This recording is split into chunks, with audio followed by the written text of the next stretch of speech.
भी रखेंगे और हाथ को नीचे कर लेंगे और पैरों में थोड़ा सा दूरी बनाएंगे। तो आप सीधा ऐसे ही रहे। अब जो है पैरों को मोड़ करके वज्रासन की स्थिति में बैठेंगे।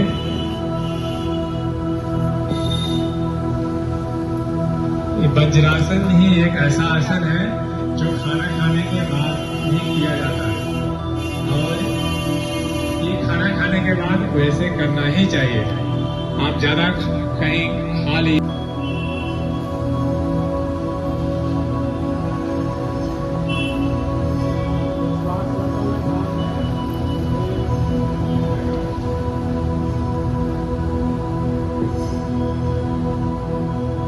सामने हो जाइए, पुनः एक बार और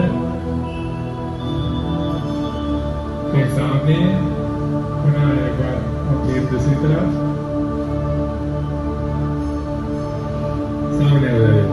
इसको स्टॉप रहेगा, थोड़ा सा दूरी कम कर दिया जाए और हाथों की हथेलियां नीचे की ओर। इसमें घुटना संचालन, कुर्सी नुमा आकार, जैसे कुर्सी में बैठते हैं वैसे अर्ध बैठक करना है।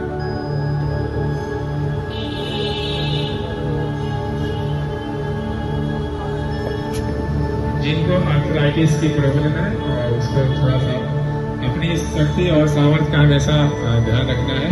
कहीं भी कोई भी आसन में जबरदस्ती नहीं करना है। चलिए एक बार और करते हैं।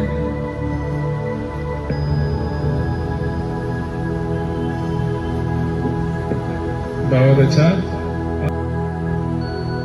ऐसे ही ग्रीवा संचालन हमारा यहाँ पे पूर्ण होता है। शीतलीकरण का अभ्यास।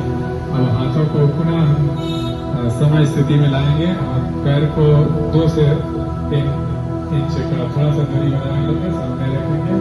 समय स्थिति में हाथ को दोनों को सामने।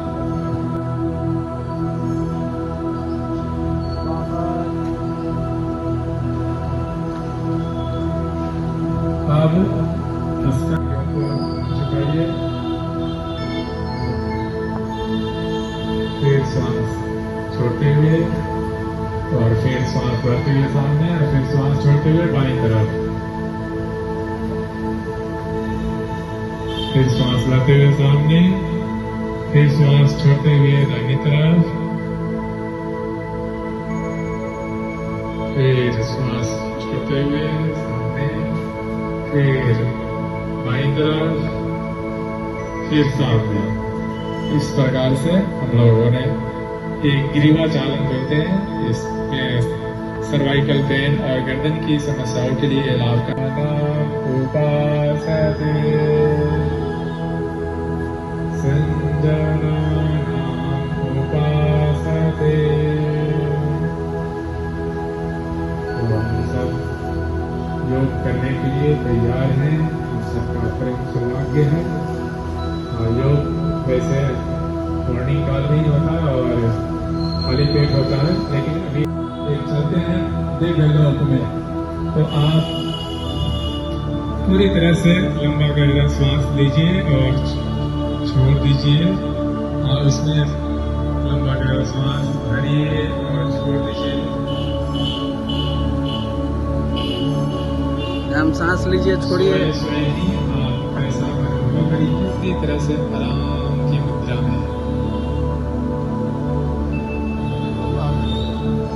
और अब हम जैसा कह रहे हैं वैसा अनुभव करते जाइए। आप ऐसा महसूस करिए कि आपके पैर की अंगुष्ठ से लेकर के पैर के एड़ी तक कोई खिंचाव नहीं, कोई तनाव नहीं है। पूरी तरह से शिथिल है, आराम की स्थिति में है।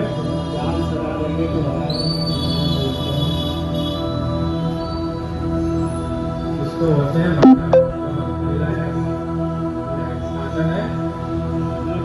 इसी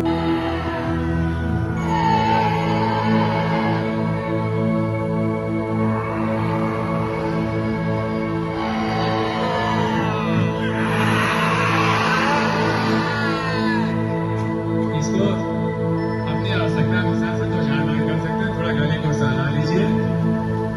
अब दोनों हाथों को खोल करके हंसना भी है, हास्यास्पद भी होना चाहिए।